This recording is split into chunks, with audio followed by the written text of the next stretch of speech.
contexte, on va peut-être donner un exemple pour comprendre ce que c'est justement le système de sabotage et auto-sabotage. Un exemple, par exemple, on a un rendez-vous. On pourrait parler du salon de l'emploi. Vous citiez tout à l'heure le salon de l'emploi. Par exemple, on va expliquer qu'une personne va arriver au salon de l'emploi et puis l'employeur va expliquer le poste. Et il va lui donner tout le profil de poste. Et la personne, elle va se dire « Ouh là là, mais ça, je ne sais pas faire ». Dans sa tête, elle va se dire « Ouh là là, mais là, est-ce que je vais y arriver? Est-ce que je ne vais pas y arriver ?» etc. Alors en fait, derrière cela, il y aura une notion de « je mérite » ou « je ne mérite pas ». Je veux être loyal envers mes parents inconscients, c'est-à-dire on est programmé dès notre petite enfance, selon nos expériences vécues, selon nos croyances familiales. D'ailleurs, c'est pour ça que je donne un stage ce week-end qui s'appelle Systémie familiale, samedi et dimanche, parce qu'on nettoie en permanence toute notre vie, dans notre mission d'âme, nos croyances familiales. Si je crois que les femmes sont comme ci, si je crois que les hommes sont comme ça, on écoutait l'émission très tôt ce matin, là, et avec ce gag de tu n'es pas comme papa et maman n'est pas comme papa, etc. Et en fait, on explique que nous sommes bourrés de croyances et que ces croyances vont engendrer à l'intérieur de nous un conflit de loyauté permanent. Donc ça pollue. Donc ça nous pollue, voilà, mais en même temps ça nous sert puisqu'on a été éduqué avec ces croyances. Donc on ne jette pas le bébé et l'eau du bain. C'est ce que j'avais dit, Sylvie Mars. Bon, franchement, j'ai une pensée pour mes parents que j'ai encore, mes deux parents. Voilà. Et je pense qu'en tant que parent, moi-même, je pense qu'on fait le meilleur qu'on puisse faire. Tout à fait. On donne le meilleur qu'on puisse donner avec ce qu'on a reçu aussi. Et il n'y a pas toujours que du négatif, heureusement. Oui, bien sûr.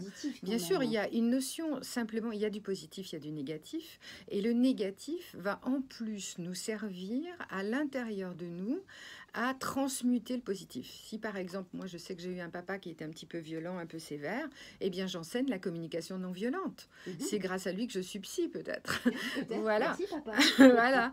Donc ça veut dire que les choses qui ont pu être difficiles sur le coup et qui nous ont fait souffrir, guérir de soi, c'est pouvoir les transmuter. Donc le processus de sabotage, en fait, c'est de ne pas réussir à transmuter parce qu'on n'a pas repéré nos processus.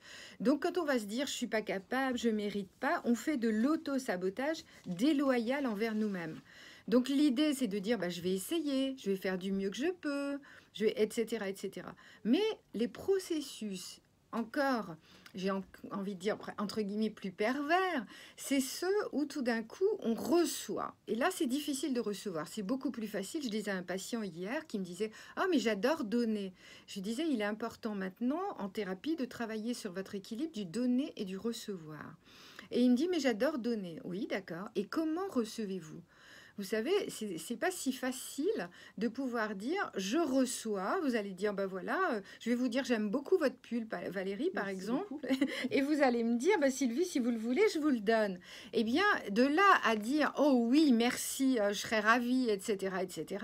Il y a un pas énorme à accueillir. Oui, parce qu'on n'ose pas, parce qu'effectivement, comme vous dites, on a peut-être ces freins, peut-être dus à l'éducation, mais pas seulement. Il y a eu aussi des déceptions. Il y a eu des déceptions de relations à l'autre qui nous ont perturbés, relations amoureuses ou amicales, ou dans le travail aussi. Ça aussi, c'est important.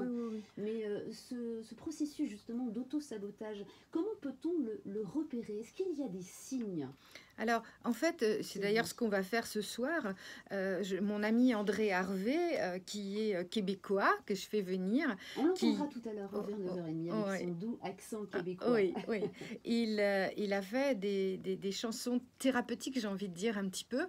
Il se dit troubadour de la chanson, je trouve ça très marrant. Et en fait, il explique dans toutes ses chansons, dans toutes les thématiques de ses chansons, à quel point, eh bien...